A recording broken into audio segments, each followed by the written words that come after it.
जय हिंद दोस्तों, स्वागत है आपके अपने यूट्यूब चैनल एग्जामवीर में। मैं आपका दोस्त राहुल कुमार आपके अपने चैनल एग्जामवीर पर तहे दिल से स्वागत करता हूं।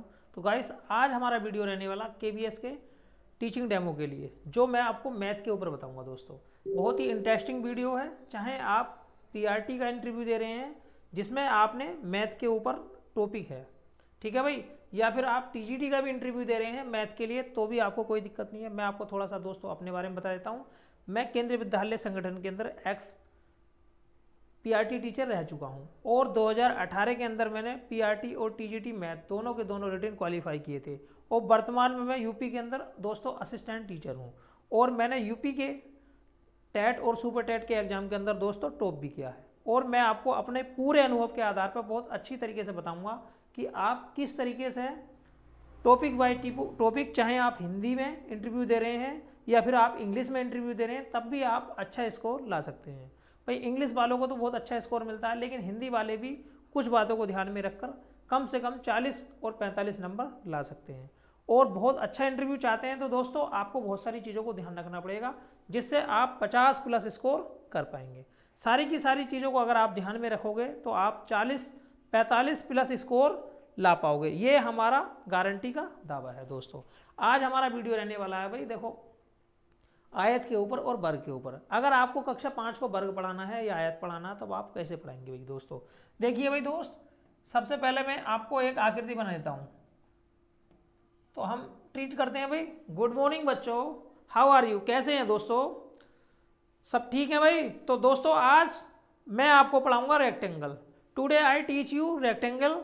मैं आपको बताऊंगा कि रेक्टेंगल क्या होता है, what is rectangle, and you आप कैसे पहचानोगे कि ये आकृति दोस्तों रेक्टेंगल है। भाई, मैं थोड़ा थोड़ा आपको दोस्तों हिंदी भी बोल के सिखाऊंगा, क्योंकि आपको इंग्लिश इंटरव्यू में इंग्लिश और हिंदी दोनों दोनों बोलोगे तो आपको कोई दिक्कत नहीं है। और ऐसा नहीं है कि आप हिंदी बोलोगे इंग्लिश बोलोगे या फिर आपको कंप्लीट इंग्लिश ही बोलनी है, ऐसा कुछ भी नहीं है। क्योंकि मैंने जब केंद्रीय विद्यालय संगठन के अंदर इंटरव्यू दिया था तो मैंने दोनों की दोनों लैंग्वेज यूज की थी। भाई, मेरी इंग्लिश इतनी ठीक नहीं थी, हालांकि मैं इंग्लिश में टांग तोड़ देता हूँ। बहुत सारे साथी ऐसे होंगे जो इंग्लिश में मेरी तरह टांग तोड़ देते होंगे, तब भी उनका काम चलने वाला है। कोई दिक्कत, कोई घबराने वाली बात नहीं है। कॉन्फिडेंस हमारा कभी भी जीरो नहीं होना चाहिए, क्योंकि कॉन्फिडेंस वो होता है जो हमें हारने के बाद भी जिता देता है। कभी भी अपना कॉन्फिडेंस लूज मत होने देना मेरे भाई, ठीक है भाई? अब देखो बच्चों, भाई in this figure you see this figure. बच्चों, आप इस चित्र को देखिए और बताइए ये कैसा है भाई। तो कोई भी बच्चा बता सकता है कि ये चित्र आपको कैसा लगा, या फिर ऐसा चित्र आपने कभी देखा है। इसे क्या बोलते हैं भाई? देखो, इसके अंदर 4 भुजाएं हैं बच्चे। कितनी भुजाएं हैं भाई? 4। देखो, 1 2 3 4, और 2 भुजाएं क्या है भाई? 2 भुजाएं बड़ी हैं और 2 भुजाएं छोटी हैं। अब दो भुजाएं बराबर हैं बच्चों। जौन सी भुजा बराबर है भाई? मैंने इसका नाम रख दिया, चलो ABCD। मैंने लेट, हमने क्या करा भाई? इसका नाम रख दिया ABCD।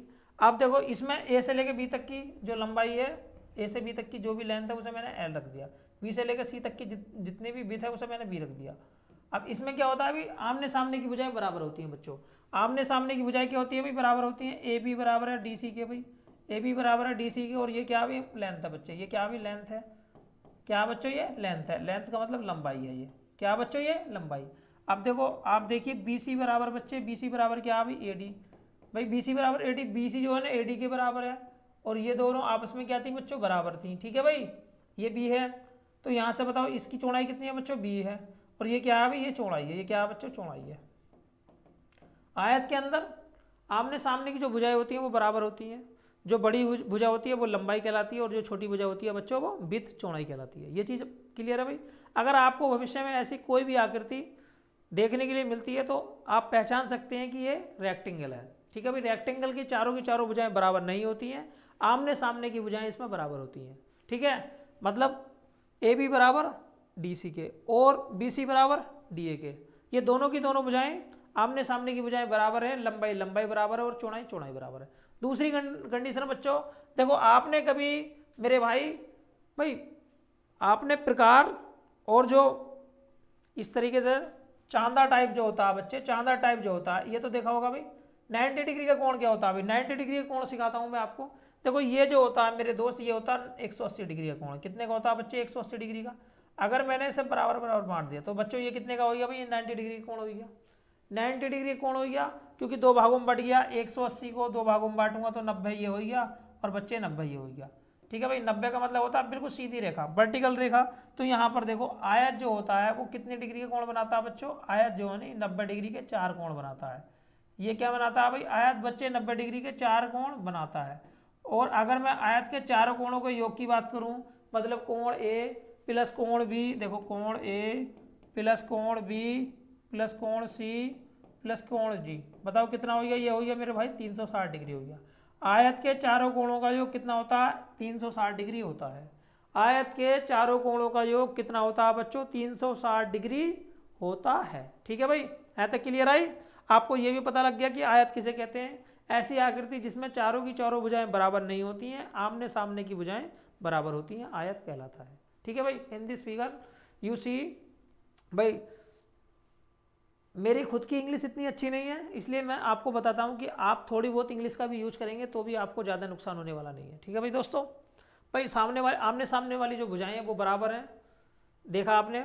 Late A B equal to D C बराबर L, A D equal to B C बराबर बी। भाई एक भुजा लेंथ है और दूसरी भुजा क्या भी विड्थ है, और ये आपस में बराबर है, चारों की चारों बराबर नहीं है। अब मुझे निकालना है इसका पैरामीटर, क्या निकालना है मुझे भाई, परिमाप निकालना। परिमाप, परिमाप बोले तो पैरामीटर निकालना है। तो परिमाप का मतलब होता है भाई चारों की चारों भुजाओं का योग।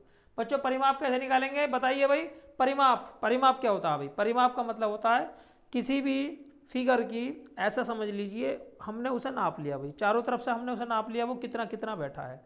जैसे हम कभी कभी जमीन नापते हैं भाई, चारों तरफ से नाप लेते हैं भाई, इसकी लंबाई कितनी है, इसकी चौड़ाई कितनी है, इसकी, इस तरीके से चारों की चारों हम भुजाएं माप लेते हैं। तो परिमाप जब भी निकालना है आपको, परिमाप के लिए चारों की चारों भुजाएं नापनी है, एल प्लस बी, तो कुल मिलाकर 2l प्लस बी कितना आ गया, 2l प्लस बी हो गया परिमाप। ठीक है भाई, अब परिमाप के बाद में अब मैं देख लेता हूँ इसका क्षेत्रफल। बच्चे क्षेत्रफल क्या हो गया भाई, क्षेत्रफल हो गया लंबाई गुणा चौड़ाई। क्षेत्रफल कितना हो गया, लंबाई गुणा चौड़ाई। लंबाई कितनी है इसकी, लंबाई है l, चौड़ाई कितनी है भाई इसकी b, तो क्षेत्रफल हो गया लंबाई गुणा चौड़ाई। आसानी से आप बता सकते हैं कि क्षेत्रफल क्या होता है और परिमाप क्या होता है। दोस्तों अब देखो, आपने छोटी क्लास के लिए पढ़ाया है, छोटी क्लास का मतलब आपको बच्चों को यही बताना है कि आयत क्या होता है। अगर आपने आयत जैसी आकृति देख ली, अगर आपने आयत जैसी आकृति देख ली तो दोस्तों आप पहचान सकते हैं, या फिर आप बता सकते हैं 2-3 चीज़ें दिखाकर कि बताइए ये क्या है। जैसे एक चीज़ मैं आपको दिखा देता हूँ भाई, ये बताइए बच्चों, ये बताइए बच्चों, let you see this figure and you tell me what is this figure. ये फिगर कैसी है बताइए, आयत है या कुछ और है। तो बच्चों को मैंने बताया भाई इसमें दो भुजाएं हैं जो कि आमने सामने किए हैं, बराबर है। तो ये वाली भुजा बराबर है, और ये भुजा ज़्यादा है, ये वाली भुजा और ये वाली भुजा बराबर है, लेकिन ये कम है इससे। तो ये क्या है बच्चों, आगर है, आयत है, सॉरी आयत का मतलब रेक्टेंगल। तो आप आसानी से बता सकते हैं कि रेक्टेंगल क्या है, और रेक्टेंगल को कैसे हम पहचाना जाता है, रेक्टेंगल के अंदर हम कैसे पैरामीटर को निकालेंगे, रेक्टेंगल का हम एरिया कैसे निकालेंगे, कैसे हम फाइंड आउट करेंगे। तो ये कक्षा 4 के लिए और कक्षा 5 के लिए आपको एक टीचिंग का डेमो दोस्तों रह सकता है। बाकी मैंने बहुत सारी क्लासें आपको प्रोवाइड कराई हैं, और 2 से 4 क्लासें मैं आपको और प्रोवाइड करा दूंगा, चाहे वो हिंदी के ऊपर हो या इंग्लिश के ऊपर हो दोस्तों। तो ठीक है दोस्तों, आशा करता हूँ कि आपको वीडियो बहुत अच्छी लगी होगी, और वीडियो अगर पसंद आई है तो वीडियो को लाइक कीजिए और अपने दोस्तों में शेयर कीजिए। मिलते हैं नेक्स्ट क्लास में, आज के लिए इतना ही काफ़ी है। जय हिंद, जय भारत।